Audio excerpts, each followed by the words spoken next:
ଜିଗୁ ଗୋଟେ କଥା ପଚାରିବି ତମେ କହିପାରିବ? ଆଚ୍ଛା ଶୁଣ, ଯୋଉ ରାବଣ ଜାଣିଛ, ରାବଣ ଲଙ୍କେଶ୍ୱର ରାବଣ, ସେ କ'ଣ ପାଇଁ ଶ୍ରୀ ରାମଚନ୍ଦ୍ରଙ୍କ କତିରୁ ପରାଜୟ ହେଇଥିଲା ଜାଣିଛ? ଜାଣିନ? ମୁଁ କହୁଛି ଶୁଣ। ଯେତେବେଳେ ମାନେ ଲଙ୍କେଶ୍ୱର ରାବଣ, ତା ପାଖରେ କ'ଣ ନଥିଲା? ବହୁତ ସାରା ଧନ ଥିଲା। ସିଏ ବି ମାନେ ତା ଯୋଉ ଲଙ୍କା, ଯୋଉ ତା ରାଜ୍ୟ ପୁରା ସୁନାର ଥିଲା।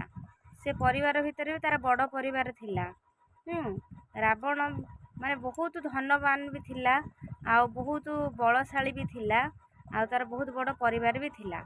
ତଥାପି ସେ କ'ଣ ପାଇଁ ଶ୍ରୀ ରାମଚନ୍ଦ୍ରଙ୍କ କତିରୁ ପରାଜୟ ହୋଇଥିଲା ଜାଣିଛ କି? କାହିଁକି ନା ତାର ଚରିତ୍ର ଖରାପ ଥିଲା। ଯେତେ ବି ଧନବାନ ହଉ ବା ବଳବାନ ହଉ